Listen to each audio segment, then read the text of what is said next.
एक लंबा और खुशहाल जीवन, ये कौन नहीं चाहता है ना। पर क्या इसका कोई सीक्रेट है, कोई फॉर्मूला? आज हम एक बहुत ही दिलचस्प जापानीज कॉन्सेप्ट को समझने की कोशिश करेंगे, जिसमें शायद शायद इसका जवाब छिपा हो। तो चलिए पता लगाते हैं।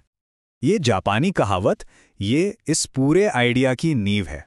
देखिए, इसमें दो बातें हैं, एक्टिव रहना और जीने की वजह होना। बस यही दो शब्द हमारी आज की पूरी बातचीत का सार है। मतलब जिंदगी का मकसद सिर्फ सांस लेना नहीं है, बल्कि कुछ करते हुए किसी मकसद के साथ जीना है। तो सवाल ये है कि ये कॉन्सेप्ट आया कहाँ से। देखिए, इसकी कहानी भी बड़ी मज़ेदार है। इस किताब के जो लेखक हैं वो टोक्यो के एक बार में बैठे थे और वेस्टर्न साइकोलॉजी पर बात कर रहे थे, मतलब जीवन का अर्थ क्या है इस सब पर। और वो यही सोच रहे थे कि यार, कुछ लोगों को बिल्कुल क्लियर होता है कि उन्हें क्या चाहिए और बाकी लोग वो बस कंफ्यूज रहते हैं। ऐसा क्यों?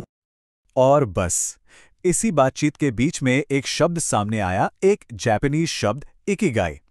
इसका मतलब बहुत सीधा और गहरा है, होने की वजह। मतलब वो एक कारण जो आपको हर सुबह बिस्तर से उठने पर मजबूर कर दे।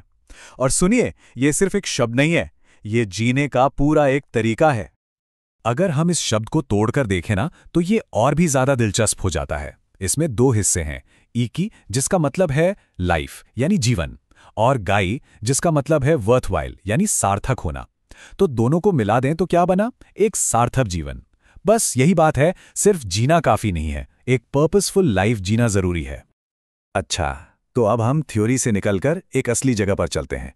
एक ऐसी जगह जहां इकिगाई सिर्फ एक शब्द नहीं, बल्कि लोगों की जिंदगी का हिस्सा है। हम बात कर रहे हैं जापान के ओकिनावा आइलैंड की। पता है, ये दुनिया की उन चुनिंदा जगहों में से है जहां लोग सबसे लंबी और सबसे हेल्दी जिंदगी जीते हैं। जरा ये नंबर देखिए, ओकिनावा में हर 1 लाख लोगों में से करीब करीब 25 लोग 100 साल से ज्यादा जीते हैं। ये दुनिया के एवरेज से बहुत बहुत ज्यादा है। तो सवाल उठता है कि भाई यहां ऐसा क्या खास है? इसका जवाब हमें मिलता है ब्लू जोन के कॉन्सेप्ट में। ये ब्लू जोन दुनिया के वो खास इलाके हैं, वो हॉटस्पॉट्स हैं जहां लोग सबसे लंबी और सबसे हेल्दी जिंदगी जीते हैं। और जैसा कि आप समझ ही गए होंगे, ओकिनावा इन्हीं ब्लू जोन्स में से एक है। पूरी दुनिया में ऐसे सिर्फ 5 ब्लू जोन पहचाने गए हैं।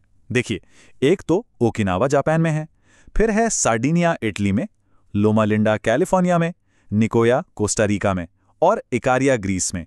कितनी अलग अलग जगहें हैं, है ना? अलग अलग कल्चर्स। इससे ये तो साफ है कि लंबी उम्र का राज किसी एक देश या संस्कृति के पास नहीं है। लेकिन हाँ, इन सबकी जीवन शैली में कुछ बातें कॉमन जरूर हैं।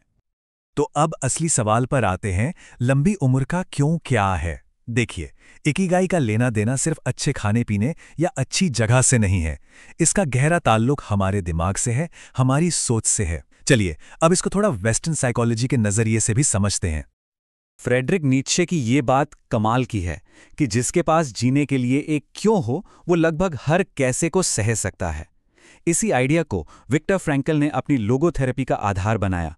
लोगोथेरेपी का पूरा फोकस इसी बात पर है कि जिंदगी में एक मकसद ढूंढा जाए, क्योंकि जब आपके पास एक मजबूत क्यों होता है ना, तो फिर कैसे की जो मुश्किलें हैं वो छोटी लगने लगती हैं। तो ये लोगोथेरेपी बाकी थेरेपीज से अलग कैसे है? देखिए, साइको एनालिसिस जैसी थेरेपीज आपके अतीत में झांकती हैं, पुरानी समस्याओं को कुरेदती हैं। लेकिन लोगोथेरेपी वो भविष्य की तरफ देखती है। ये आपसे ये नहीं पूछती कि अतीत में क्या गलत हुआ, बल्कि ये पूछती है अब आगे क्या करना है। फोकस फ्यूचर पर है।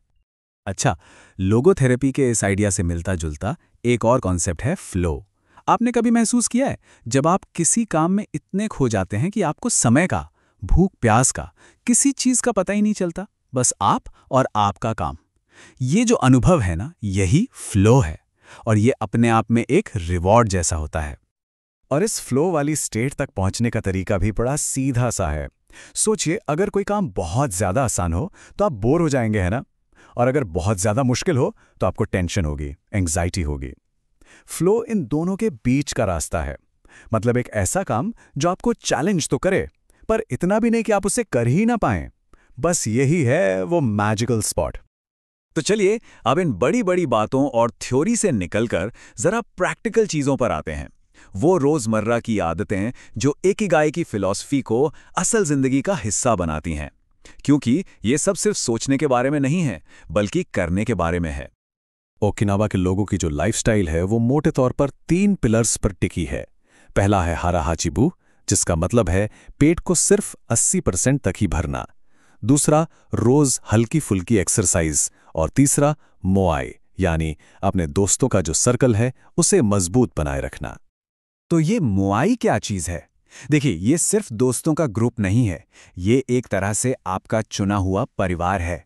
ये ऐसे लोगों का समूह है जो जिंदगी भर एक दूसरे का ख्याल रखते हैं, इमोशनली भी और जरूरत पड़ने पर फाइनेंशियली भी। ये जो मजबूत सोशल कनेक्शन है ना, यही ओकिनावा के लोगों की लंबी उम्र का एक बहुत बड़ा सीक्रेट है। अब तक हमने जितनी भी बातें की उसका सबसे बड़ा सबूत कहाँ मिलेगा? वो मिलेगा ओगीमी गांव के उन बुजुर्गों के शब्दों में जो 100 साल से ज्यादा जी चुके हैं। चलिए अब सीधे उन्हीं से सीखते हैं। क्या कहते हैं वो? लंबी जिंदगी का राज है चिंता न करना और अपने दिल को जवान रखना, उसे बूढ़ा मत होने दो। चेहरे पर एक प्यारी सी मुस्कान के साथ लोगों के लिए अपना दिल खोल कर रखो। कितनी सीधी पर कितनी गहरी बात है। इमोशनल हेल्थ कितनी जरूरी है ये इससे पता चलता है।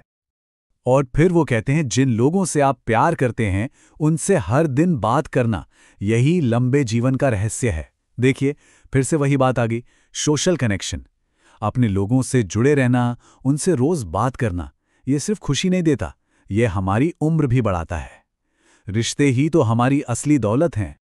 और आखिर में ये सबसे सिंपल सलाह, हंसो। हंसी सबसे जरूरी चीज है। मैं जहां भी जाता हूं हंसता हूं, बस। कितना आसान है ना? ये हमें याद दिलाता है कि जिंदगी को बहुत ज्यादा सीरियसली लेने की जरूरत नहीं है। हंसते हंसाते जीना शायद यही सबसे बड़ा राज है। तो इस पूरी बातचीत के बाद सवाल वापस हम पर ही आ जाता है। वो क्या वजह है जो हमें सुबह उठने के लिए प्रेरित करती है? हमारा अपना इकिगाई क्या है? शायद इन सवालों का जवाब ढूंढना ही एक लंबी, खुशहाल और मीनिंगफुल लाइफ की तरफ हमारा पहला कदम है।